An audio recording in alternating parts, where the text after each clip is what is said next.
नमस्कार विद्यार्थी मित्रांनो, मी प्राध्यापक प्रवीण आहेर, के कॉलेज चांदोरी। आज आपण जो टॉपिक घेतलेला आहे त्या टॉपिकचं नाव आहे उत्पादन व्यवस्थापनाची कार्य। उत्पादन व्यवस्थापनाची कार्यांचा अभ्यास करत असताना सर्वप्रथम आपल्याला हे माहिती असणं गरजेचं आहे की उत्पादन व्यवस्थापन म्हणजे काय। आता उत्पादन आणि व्यवस्थापन ह्या दोन्ही गोष्टी वेगवेगळ्या आहेत। उत्पादनामध्ये एक तर वस्तू आणि सेवांचं उत्पादन घेतलं जातं आणि हे उत्पादन घेत असताना ज्या काही गोष्टींचा समन्वय करायचा आहे, नियोजन करायचं आहे, नियंत्रण करायचं आहे, नेतृत्व करायचं आहे, या सगळ्याच गोष्टींना व्यवस्थापन असं म्हणतात। म्हणून सर्वप्रथम आपल्याला उत्पादन व्यवस्थापन म्हणजे काय हे माहिती असणं आवश्यक आहे। उत्पादन व्यवस्थापनामध्ये हे उत्पादन जे कार्य आहे ते उत्पादन कार्य करत असताना आपल्याला नियोजन, नियंत्रण आणि त्याची जी काही प्रक्रिया आहेत या प्रक्रियांचा याच्यामध्ये समावेश होतो। थोडक्यात काय आहेत तर कच्च्या मालावर प्रक्रिया करून वस्तू ही उपभोग्य स्वरूपात तयार केली जाते। म्हणून अशा वस्तूंचे उत्पादन करताना आपल्याला जे काही नियोजन करावं लागणार आहे, जे संघटन आहेत, या संघटनावरती जे नियंत्रण ठेवायचं आहे या कृतींचा समावेश हा उत्पादन व्यवस्थापनात होतो। उत्पादन ही वस्तू आणि सेवा निर्मितीची एक प्रक्रिया आहे। वस्तू निर्मितीसाठी आपल्याला काय आवश्यकता आहे तर वस्तूच्या निर्मितीसाठी कच्चा माल, यंत्रसामुग्री, कुशल व अकुशल कामगारांची आवश्यकता आहे। मग या सगळ्या गोष्टींबरोबरच आपल्याला वस्तू उत्पादनासाठी व्यवस्थापनाची आवश्यकता आहे। त्यातून आपल्याला पूर्वानुमान असेल, नियोजन असेल, नियंत्रण असेल, यामुळे कमीत खर्चात दर्जेदार उत्पादन करता येते। योग्य उत्पादन व्यवस्थापनामुळे बाजारातील स्पर्धेला यशस्वीपणे तोंड देता येते। या उत्पादन व्यवस्थापनाची व्याख्या ही याचे हार्डिंग यांनी याप्रमाणे केलेली आहे की उत्पादन व्यवस्थापन हे विविध साधनसामग्रीचे पक्क्या मालात अगर सेवेत रूपांतर करण्याच्या प्रक्रियेशी संबंधित असून विविध साधनसामुग्रीत कच्चा माल, मनुष्यबळ, यंत्रे, उत्पादन पद्धती इत्यादी सर्व गोष्टींचा उत्पादन व्यवस्थापनात समावेश होतो। थोडक्यात काय आहे तर कच्च्या मालाचे पक्क्या मालात रूपांतर करण्याची प्रक्रिया म्हणजेच उत्पादन व्यवस्थापन। मग या उत्पादन व्यवस्थापनाचे कार्य काय आहेत हे आपल्याला माहिती असणं आवश्यक आहे। उत्पादन व्यवस्थापनामध्ये सर्वप्रथम आपल्याला नियोजन करावं लागतं। मग नियोजन काय करावं तर कोणतं उत्पादन घ्यायचं आहे, किती घ्यायचं आहे, कोठे घ्यायचं आहे, कसं घ्यायचं आहे, या सर्व प्रश्नांची उत्तरं ही नियोजनामध्ये असतात। एकदा का आपलं प्रॉडक्ट ठरलं की आपल्याला कोणत्या गोष्टींचं उत्पादन करायचं आहे तर ते उत्पादन करत असताना आपल्याला किती कच्चा माल लागणार आहे, त्या कच्च्या मालाचं वाहतूक कशी करायची आहे, त्याच्यावरती प्रक्रिया कशी करायची आहे, या सर्व गोष्टींचं एक नियोजन आपल्याला त्या ठिकाणी करणं आवश्यक आहे। दुसरा क्रमांक व्यवस्थापनाचं दुसरं कार्य येतं ते म्हणजे संघटन। मग या ऑर्गनायझेशनची काय गरज आहे तर तळापासून तर उच्च व्यवस्थापनाच्या पातळीपर्यंत सगळ्यांनी एकत्रित येऊन आपल्याला या ठिकाणी काम करावं लागतं, तरच आपली उत्पादनाची जी काही प्रक्रिया आहे ती अत्यंत योग्य रीतीने त्या ठिकाणी होऊ शकते। म्हणून संघटन ही सुद्धा एक महत्त्वाची या व्यवस्थापनातील एक कार्य आहे। पुढे आहेत कर्मचारी भरती किंवा मनुष्यबळ। चांगलं उत्पादन कार्य करण्यासाठी कर्मचारी भरती ही एक महत्त्वाची आहे किंवा कुशल कामगारांची आपल्याला त्या ठिकाणी आवश्यकता आहे। असे कुशल कामगार यांची भरती ही आपल्याला त्या ठिकाणी करावी लागते। त्याच्यामध्ये त्यांना योग्य प्रशिक्षण असेल, त्या प्रशिक्षणातून शिकाऊ जे कर्मचारी असतात त्यांची त्या ठिकाणी नेमणूक करावी लागते की ज्याचा फायदा आपल्याला उत्पादन कार्य करताना करता येऊ शकतो। त्याचनंतर आहे नेतृत्व। कोणतीही संघटना असू द्या, कोणत्याही प्रकारचं व्यवस्थापनाचं कार्य असू द्या, त्या व्यवस्थापनाच्या कार्यामध्ये नेतृत्व ही एक महत्त्वाची गोष्ट आहे.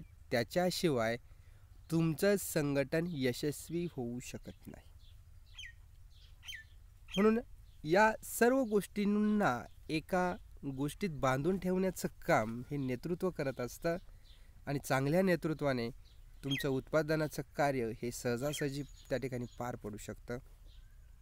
आपला पुढचा मुद्दा आहे नियंत्रण, कंट्रोल. उत्पादन व्यवस्थापन करत असताना निश्चित वेळेत किती उत्पादन करायचं आहे, किती मनुष्यबळाची आवश्यकता आहे, यासाठी तुम्हाला काय करावं लागणार आहे, या सर्व गोष्टींवरती नियंत्रण ठेवावं लागणार आहे. नियंत्रणामुळे अतिरिक्त खर्च कमी करता येतो, वेस्टेज जाणारा मालाचा त्या ठिकाणी उपयोग करता येतो आणि चांगलं उत्पादन करण्यासाठी नियंत्रणाची आवश्यकता आहे. हे सर्व जे कार्य आहेत, या सर्व कार्यांचा उत्पादन व्यवस्थापनामध्ये समावेश होतो. म्हणून पहिल्यांदा आपण बघूया की उत्पादन नियोजन, कारण या सर्व गोष्टींमध्ये उत्पादन नियोजनाचे किंवा नियोजनाचे खूप महत्त्वाचा त्यामध्ये सहभाग आहेत. मग उत्पादन नियोजन म्हणजे नेमकं काय? तर नियोजन करत असताना आपल्याला सर्वप्रथम हे ठरवावं लागणार आहे की कोणतं उत्पादन घ्यायचं आहे, कधी घ्यायचं आहे, कुठे घ्यायचं आहे, हे निश्चित करणं म्हणजे उत्पादन नियोजन होय. उत्पादन नियोजन करताना दूरदृष्टी ठेवावी लागते. ज्या काही अडचणी असतील त्या अडचणी दूर करण्यासाठी केलेलं जे काही कार्य आहेत ते म्हणजेच उत्पादन नियोजन होय. मग या अशा उत्पादन नियोजनाची काही उद्दिष्टे आहेत. त्या उद्दिष्टांमध्ये आपल्याला कच्चा माल, यंत्रसामुग्री आणि मनुष्यबळ पुरविणे हा या नियोजनाचं पहिलं उद्दिष्ट आहे. कारण तुम्ही जे उत्पादन घेणार आहात त्या उत्पादनासाठी तुम्हाला कच्च्या मालाची आवश्यकता आहे, त्या कच्च्या मालावरती प्रक्रिया करण्यासाठी यंत्रसामुग्रीची आवश्यकता आहे आणि हे सर्व हाताळण्यासाठी तुम्हाला उत्कृष्ट अशा मनुष्यबळाची आवश्यकता आहे. म्हणून उत्पादन नियोजनाचं पहिलं जे उद्दिष्ट आहे तर ते म्हणजे कच्चा माल, यंत्रसामुग्री आणि मनुष्यबळ पुरवणं आहे. उत्पादनाची उद्दिष्ट निश्चित करणे. दुसरं जे कार्य आहेत की याच्यामध्ये आपल्या उत्पादनाचं उद्दिष्ट काय आहेत, की आपल्याला सेवा पुरवायची आहेत, की वस्तूचं प्रोडक्शन करायचं आहे, की आपल्याला त्या ठिकाणी सर्व्हिस प्रोव्हायडरचं काम करायचं आहे. हे या नियोजनाचं उद्दिष्ट आहे. एकदा आपलं उद्दिष्ट ठरलं ना की आपण या ठिकाणी कोणतं उत्पादन घ्यायचं आहे, तर त्या दृष्टीने आपल्याला त्या ठिकाणी प्रयत्न. पुढचं उद्दिष्ट आहे उपलब्ध साधन सामुग्रीचा योग्य वापर करा. बहुतेक वेळेस व्यवसायामध्ये वस्तूचं उत्पादन करत असताना साधन सामुग्री कमी पडते किंवा अपुरीही असू शकते, मनुष्यबळ कमी पडू शकतो. पण जी काही साधन सामुग्री आहे त्या साधन सामुग्रीचा योग्य वापर करून आपण अधिक चांगलं उत्पादन या ठिकाणी घेऊ शकतो. म्हणून उपलब्ध साधन सामुग्रीचा योग्य वापर करणं गरजेचं आहे.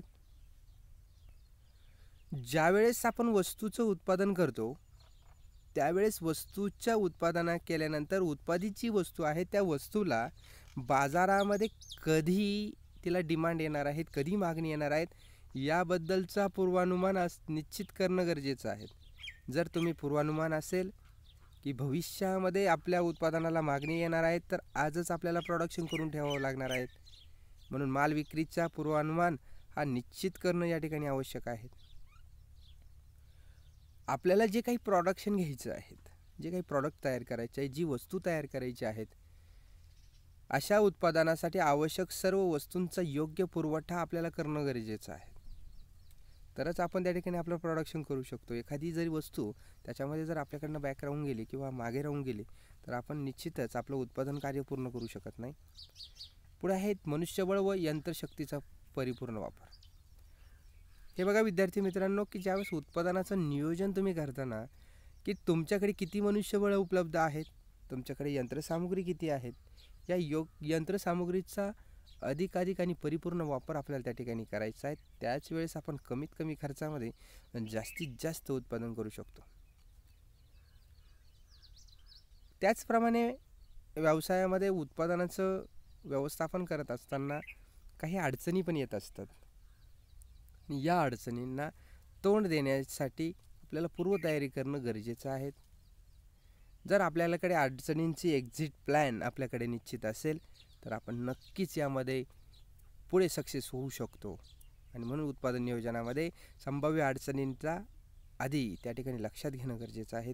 त्या दृष्टीने किंवा त्या अडचणींना तोंड देण्यासाठी आपल्याला पूर्वतयारी करणं गरजेचं आहे. आणि सगळ्यात महत्त्वाचं, वस्तू उत्पादनामध्ये वस्तूचा दर्जा, क्वालिटी हे सांभाळणं खूप गरजेचं आहे. वस्तूचा दर्जा जर आपण सांभाळला तर बाजारामध्ये आपल्या वस्तूचं गुडविल टिकून राहतं. आणि हे टिकून राहण्यासाठी आपल्याला वस्तूचा दर्जा सांभाळणं खूप गरजेचं आहे. मग उत्पादन नियोजनाचं महत्त्व काय आहे? तर ग्राहकांना चांगल्या प्रकारच्या सेवा देणं, साधनांचा अधिक परिणामकारक वापर करणं, कारण जे साधनांचा आपण वापर करून उत्पादन करणार आहोत तो जास्तीत जास्त आपल्याला त्या ठिकाणी करता आला पाहिजे. त्याचप्रमाणे एकूण कामकाजात लागणारा वेळेची कपात, कारण कमीत कमी वेळेत जर तुम्ही जास्तीत जास्त उत्पादन केलं तर आपल्या त्या ठिकाणी वेळ वाचणार आहेत. आपलं जे कामकाज आहेत त्या कामकाजासाठी किंवा आपलं उत्पादनासाठी वेळेत त्या ठिकाणी कपात होणार आहे. आणि सगळ्यात महत्त्वाचं, चांगली लोकप्रतिमा. उत्कृष्ट नियोजनामुळे चांगलं उत्पादन त्या ठिकाणी लोकांपर्यंत जाऊन पोचतं. त्या उत्पादनामध्ये किंवा त्या वस्तूमध्ये असणारी क्वालिटी, तिचा दर्जा लोकांमध्ये आपली प्रतिमा त्या ठिकाणी उंचावून दाखवते. लोकांमध्ये त्या ठिकाणी आपल्याला जाहिरात करण्याची गरज पडत नाही. लोक आपली वस्तू स्वतःहून मागतात. आणि जी काही स्पर्धा चालल्या आहेत त्या स्पर्धेत टिकून राहण्यासाठी उत्पादन नियोजनाचे आपल्याला महत्त्व त्या ठिकाणी लक्षात येतं. आत्तापर्यंत आपण जो काही प्रकरण शिकलो, या प्रकरणामध्ये काय महत्त्वाचं आहे की उत्पादन जे कार्य आहे काय शिकलो आपण? आत्तापर्यंत आपण योग्य वस्तू उत्पादनासाठी व्यवस्थापनाची आवश्यकता आहे. म्हणून तुम्ही कोणत्याही वस्तूचं उत्पादन घ्या मित्रांनो, किंवा कोणत्याही प्रकारचं प्रोडक्शनचं काम घ्या, त्या कामासाठी तुम्हाला योग्य व्यवस्थापनाचीच आवश्यकता आहे. त्याच्याशिवाय तुम्ही वस्तूचं उत्पादन करू शकत नाही. क्रमांक 2, उत्पादन व्यवस्थापनात काय गरजेचं आहे? तर नियोजन गरजेचं आहे, नियंत्रण गरजेचं आहे, संघटन गरजेचं आहे आणि सगळ्यात महत्त्वाचं नेतृत्वाची गरज आहे. याच्याशिवाय उत्पादन व्यवस्थापन होऊ शकत नाही. आणि तिसरं, बाजारातील स्पर्धेला तोंड देण्यासाठी योग्य नियोजन आणि नियंत्रणाची आवश्यकता आहे. यातूनच आपण उत्पादन व्यवस्थापनाचे जे काही कार्य आहेत त्या कार्यांचा आपण या प्रकरणामध्ये अभ्यास केला. आणि या ठिकाणी आपण जे प्रकरण किंवा जो अभ्यासासाठी जो विषय घेतला होता त्या विषयाच्या शेवटापर्यंत आलो. धन्यवाद विद्यार्थी मित्रांनो. Best of luck.